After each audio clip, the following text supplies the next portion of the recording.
Hello again, this is News Today. Defaulting a rent payment could be an uncomfortable thing, but what would you do in a situation where your landlord rips off the roof of your house in order to force you out of it? Now, this is the plight of an 83-year-old whose roof had to be taken off because he failed to pay his 140 cedi year rent. Money actually is 1.4 million. That's all. That was the real thing that started. Then she started to misbehave towards me.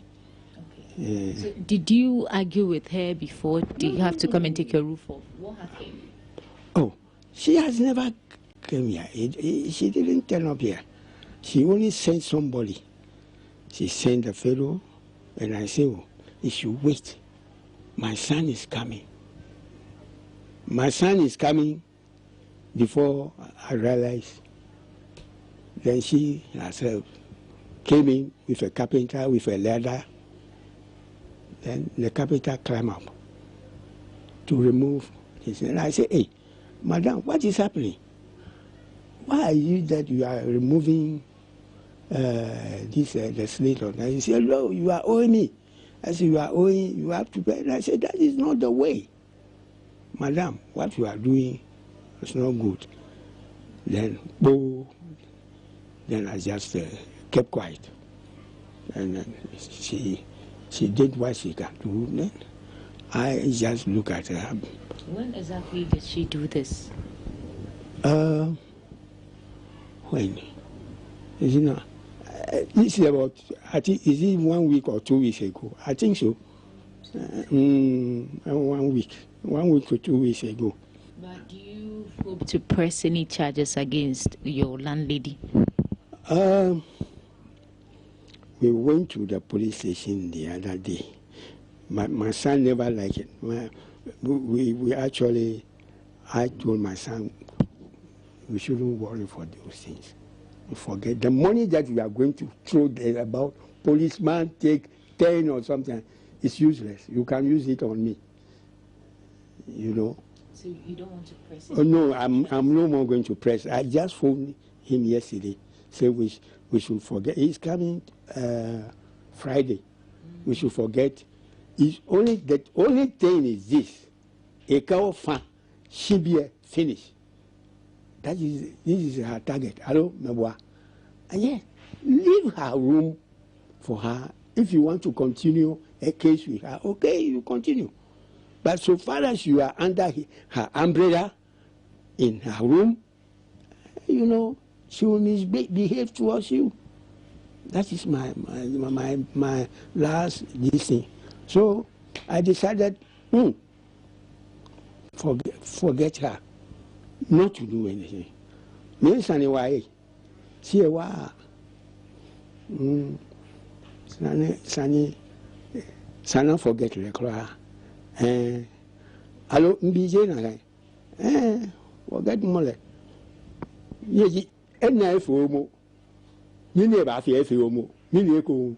We have to take the policeman will take 10 CDs, change CD, court and another taxi and all that thing. Forget about everything. Leave it to the Almighty God.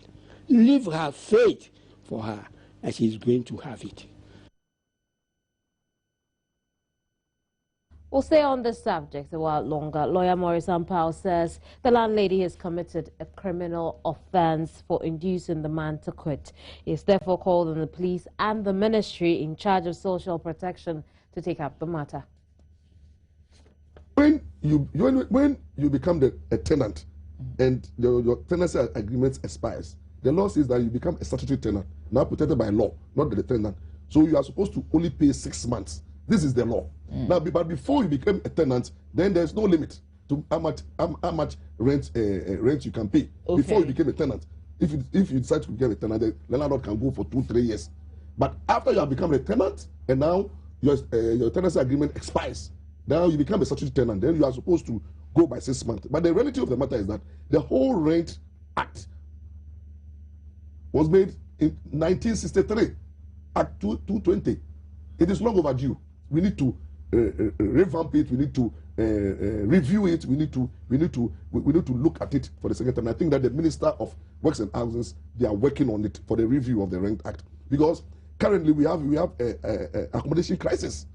The more tenant chasing few houses and accommodation. Definitely, the demand, when it goes up, the price will go up. Yeah. So definitely, if you go to look for a rent and the landlord says, I'm taking 20, 30 years, what do you do? And then landlords should also know that they don't have the right to increase the rents arbitrarily. Increasement of rent and everything is done by the rent officers. We call it assessment of rents. They are there. But people don't know. But you see, when you stay in the house and then the landlord, after the expiry, they say, landlord, you are taking 100 Ghana, and the landlord says that now I'm taking 200 Ghana. You begin to negotiate with the landlord. Then you can go to rent control and say, look, rent control, please come in. There is this 100% increasement, so I want you to come in. They will invite the landlord and say, the landlord, you don't have the right to unilaterally increase the rent arbitrarily. But let us have officers who will go and assess the location and take into consideration so many factors and come out with a rent which is acceptable. And then that will be the rent that you pay. But what do? We don't know. So landlord, some of the landlord every 6 months increment, they increase at any time. And some of them, when you have 3 years rent advance paid, after 1 year they'll come and tell that they have funeral, they have other challenges, so they are taking another 1 year, and then within that 1 year they end up increasing. So these are issues that we need to look at critically. And I think that Matilda Womega is our reporter on this beat. She's joined me on the telephone for some fresh updates. Hello, Matilda. Hello, Kevin. What's the latest with the story, really? Well, I managed to speak to the chief rent control, and then from what he told me is both parties are wrong. Yes, the man has defaulted his rent payment, but the landlady does not have the right to rip off the roof. So for now, the man can file a legal suit against this landlady, which could really result in a jail term for this landlady. And at the same time, the landlady can also seek for a redress to sue this tenant and then get her money back. So he is telling me, according to Dombo, the chief rent officer, he's telling me that both parties have failed. They have both, yes, they have, what they did, the action they both took were not right, and the law frowns against it that you should default your rent payment for even over a month. So with this situation, the tenant was also at fault. But now, we're aware that the landlady is supposed to have had a meeting with the rent control. Yes. Did that meeting take place? Yes, I went to the landlady's house, but I didn't meet her, but I met her kids, who told me that indeed that is the truth. What information I'm gathering is this man we are talking about has really defaulted. It's 2 years, but as to the exact amount, they do not know, but it's somewhere 250 cedis. 250 cedis. So that is the amount this man is supposed to pay for a 2-year rent that he has defaulted. And according to this, the relatives of this landlady, they have tried so many times to reach the children of this man, but all efforts have proved futile. Whenever they reach their children, they tell them they will be coming over, but they don't seem to come. And the way that this man's health too is gradually failing him by day, they are afraid the worst could happen. So what they told me is that this issue was sent to the police. The police is aware. The Nungwa police is aware of the situation, and they gave the contact of the man's relatives to the police. The police have also been making frantic efforts to get in touch with the relatives, but they are not getting any response. But let's look at the issue at hand. The man is living in a room with the roof ripped off.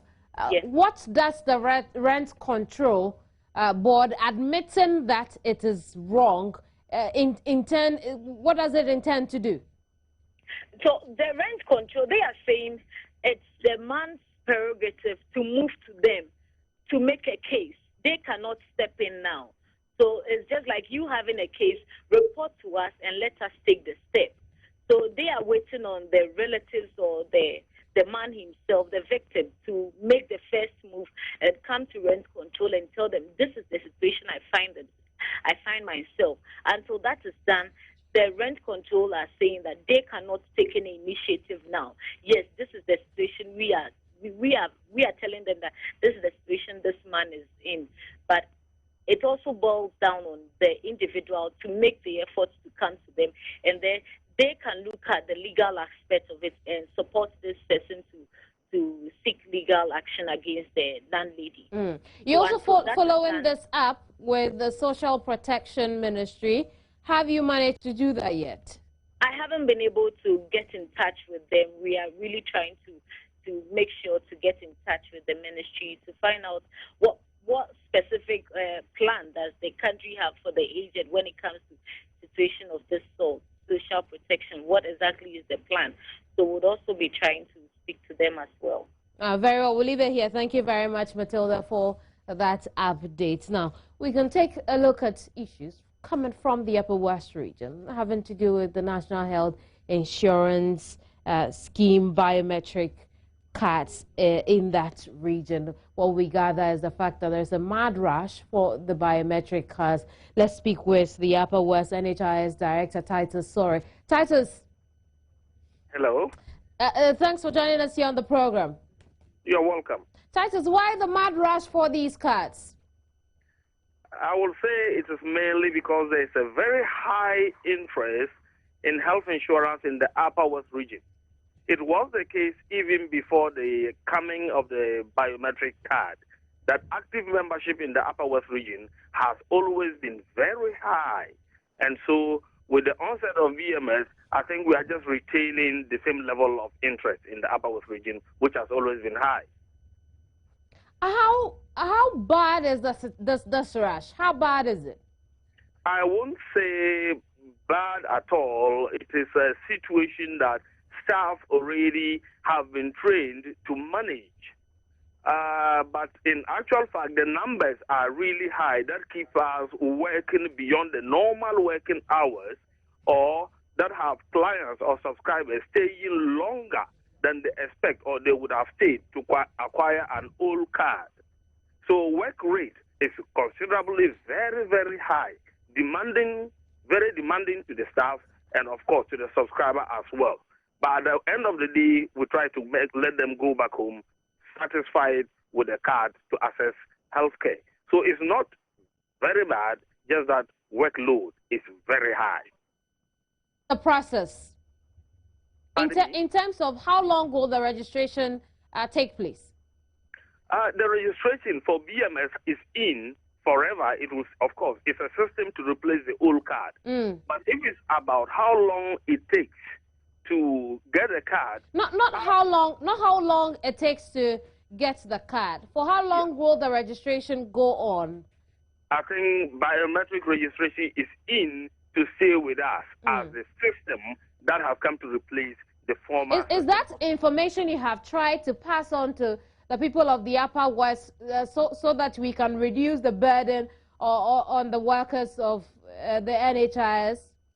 Yes, I will say from the onset, it was difficult to get people to believe.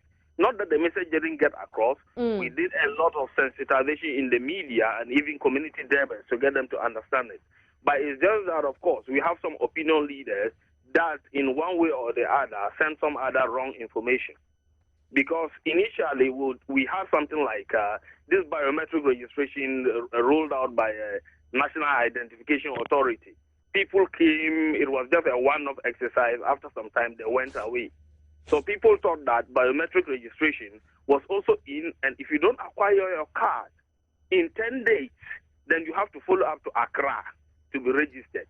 So that made many people to rush out, but we had to actually heighten our sensitization and the frequency with which we get to our people. And now many have come to believe that with the old card, it's the same. as the new card. You only have to wait.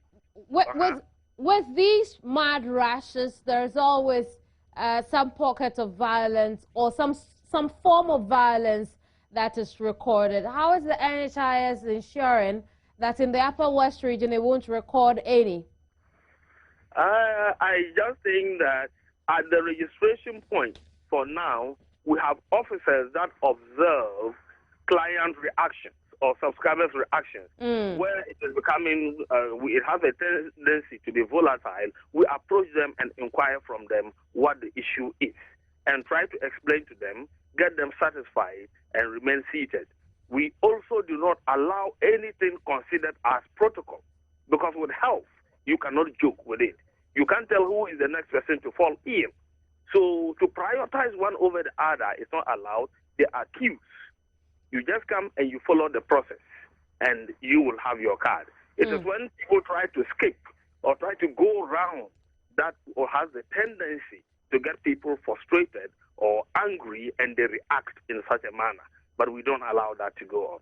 We'll leave it here. Thank you very much, Titus. Titus Sorry is the Upper West Region Director for the National Health Insurance Authority. Now, still to come here on News Today, we'll talk about the 12 labor unions and the Bank of Ghana who returned to court today over the management of their Tier 2 pension scheme. We'll bring you up to speed. While in the Eastern Region, Medical Superintendent of the Koforidua Central Hospital asks residents in the region not to visit prayer camps when they're ill. I'll fill you in on that as well. Don't go away.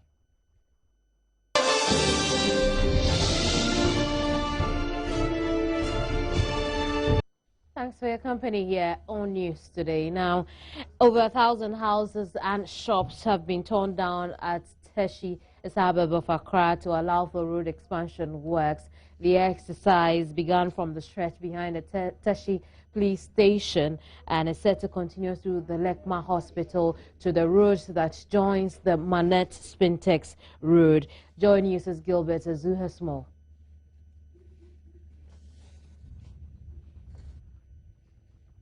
The demolition, which began around 8 Wednesday morning, affected many buildings. Affected residents who spoke to the news team said they were given compensation to relocate from the area. Yeah, we started negotiating with them and giving them their compensation since 2007. In fact, we sat with them and the government made sure he pays them. So we have paid almost about 65 people, which they have already taken their compensation. You see it. So it's something like we have given them enough publication. 6 months ago, we give them publication. You could see from their houses. We've written there. Then the last one also was last 3 weeks. And also, we have used our public address to give them all the necessary notification. There are a few who by all means say something. We shouldn't see that we will have it very smooth. Most of the people are embarking on this thing because they had rather they need this road. So they are helping us to make sure we get rid of those people who are on the road. Yeah, almost a year butere. And the Gawana or tree, she can't be Benamba Mana or let Nana Mana or my letter. I'm going to get 21st. She never what the last you know, you see the I'm a bomb meter said, I'm a get I'm a banana GG meter say, Jomagan 10 o'clock. I'm a barani, I'm back to tree. No, why you told me what to be a non ameba. Now my body be a kumo. Yeah, I always some baby, but someone can't say maybe a nana say, watching on baby boo. The one is almost at 10 o'clock until Obian and Tentanobian Sunny Nema. If you are not by a baby, maybe I can't contain an amefana, almost your mum penny or moody when you see Mugan and no mububoon. Says a Miss Minibia, Communio Bia, or Car over my miska. Meanwhile, the municipal chief executive said Baidu has advised residents to cooperate. He said the demolition will last for 3 days. He assured the residents the road construction will be completed in 6 months.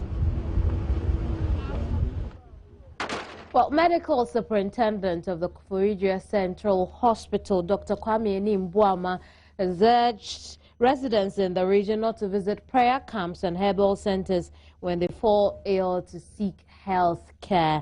We can now speak to our correspondent to get a picture of the situation in the eastern region. Haruna Yusuf Womponi is joining me over the telephone. Hello, Haruna. Hello. How widespread is the practice? Yes, actually, the authorities of Koforidua Central Hospital organized a one-day media briefing just to tell the media practitioners in the region the situation in the hospital, because the death toll, now people continue to die at home and on the way coming to the facility. And according to the authorities of the hospital, they realize that people sometimes go to prayer camps and herbal centers, and they engage them when the situation gets worse. When the disease in their body gets manifested, for instance, then they tend to rush them to the hospital. Sometimes in the process of rushing them to the hospital, you see that they die on the way before they are brought to the hospital. And sometimes they reach the hospital before they are pronounced dead. So this particular situation actually worries the hospital authorities. So the need for them to organize their media briefing and to tell the media so that the media would then sensitize the public against this particular act. Very well. Thank you very much, Haruna, for that information. Dr. Kwame Nimbuama has also joined me over the telephone. Let's get more from him. Dr. Nimbuama, thanks for your company on the program. Thank you for having me. How widespread is the practice in Koforidua? Well, I wouldn't say Koforidua per se, but what is disturbing is that we record on average about 20 bodies being brought into the hospital dead before they arrive. And what this means is that people do not come to hospital when they are ill and therefore die before they come to the hospital. And this could be that either they are dying at home or perhaps sought help at other places such as a prayer camp or a herbal home or something of the sort. And as they die, then they are probably brought to the hospital for mortuary services, or as they are about to die, then they are asked to come to hospital, and before they arrive, they are already dead. There are those also who may have visited the prayer camps and the herbal centers and have had feeling. Do you have an idea of the kind of illnesses that kills these people because they decided to resort to the prayer camps and the herbal centers as the first point of call?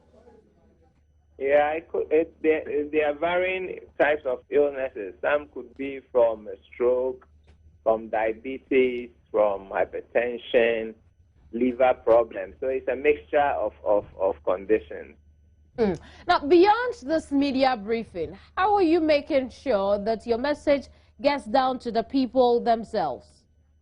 Well, one of the methods, is the media briefing so that people would talk about it and raise their awareness. Besides that, we also do have radio programs where we go and educate the population. So through those programs, we are raising their awareness and encouraging people to seek health care from professionals who have been trained early enough so that they could be helped.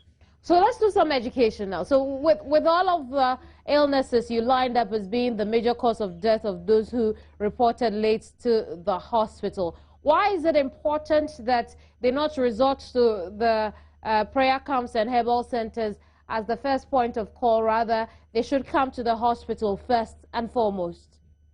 Yeah, I mean, as you well know, medicine or looking after ill people is not that simple. I mean, if you can imagine that you would have to go to medical school for 6 years instead of 4 for a normal degree, it just tells you how elaborate it can be. And after that, to continue even to do your specialty for almost the same number of years.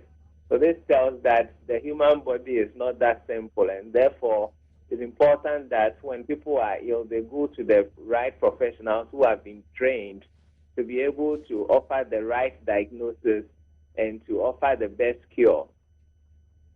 We'll leave it here. Thank you very much, Dr. Kwame Nimbuama is Medical Superintendent with the Koforidua Medical Hospital, or Central Hospital, rather. Now, we can take a look at issues with the 12 labor unions in court. You recall that the 12 labor unions have been in court together with government and the Bank of Ghana over the management of their Tier 2 pensions, and today the case returns to call. Johnny's Fresh Smith tells us that the case is yet to be called.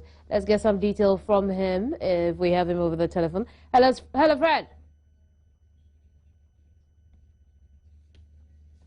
Well, now, still to come here on News Desk. Producer Price Index for December 2014 decreased to 34.2% from 37.6%. I'll give you detail when I come back. Don't go away. You're still here on News Today. Now, Ace broadcaster Kwesiche Darko's trial at the Kaneshi Magistrate Court has been adjourned to February 5, 2015. He's accused of raping 19-year-old alleged victim. In spite of the alleged victim's decision to withdraw from the case, prosecution says it will go ahead with this. I spoke earlier with our court correspondent, Erica Howard.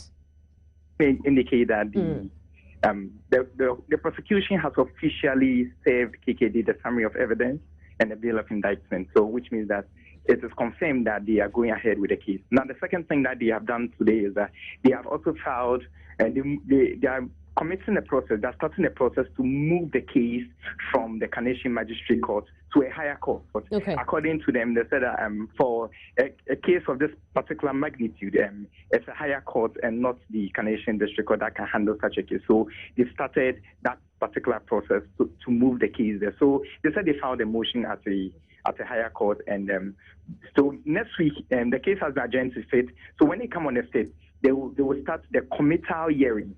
Now, the committal hearings is such that they will have to indicate in court as to whether there is a case against KKD or not, as to whether he committed the crime that he's been said to have committed or not. And once that is established, then the case can move to the higher court where they file the motion, where they file the case there. Then trial into the rape case begins properly. So that's what really transpired in court this morning, Kevin.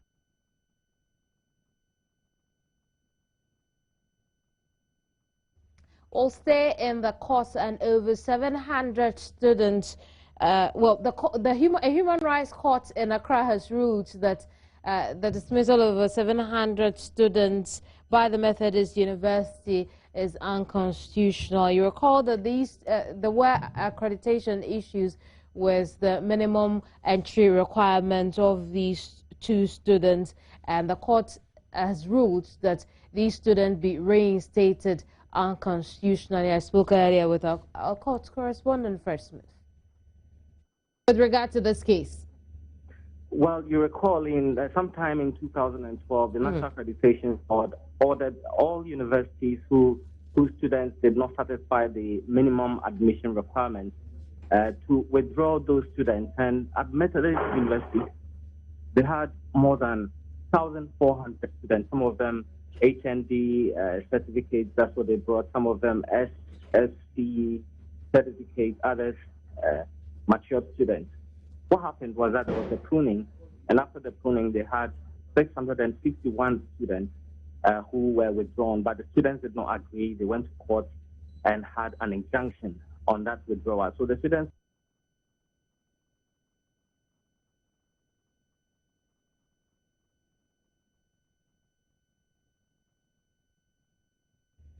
Well, now, inflation in the prices of goods and services produced by industries for the December 2014 period decreased to 34.2% from 37.6% same period in November 2014. The Ghana Statistical Service attributes the fall to a reduction in the inflation recorded in the manufacturing sector. Factory prices of goods for all industry between December 2013 and December 2014 reduced by 34.2%. This means that compared to November 2014, the PPI decreased 3.5 percentage points. The monthly inflation rate for December 2014 was negative 1.0%. The Statistical Service attributes the decrease in the PPI mainly to the manufacturing subsector, recording an average of 33.1%. Because manufacturing has a share of about 2/3 of the entire index for production, whenever manufacturing falls, it has a big impact on the entire index. The service, although cannot make projections, explains changes in world prices of gold and stability of the cedi could impact on the PPI. One key area where we have world market prices affecting the index is in the area of mining and quarrying, where gold constitutes about 90% of the weight in that subsector. And because gold is mainly sold on the world market, any changes in world market prices for gold have a direct effect on our producer price index, particularly the mining and quarrying subsector. But any marginal changes in our exchange rate, which tends to increase in terms of cedis, what producers earn from the sale of gold would impact on our index. The mining and quarrying subsector recorded the highest year-on-year PPI rate of 43.3%, while the utilities subsector recorded an inflation rate of 27.5%.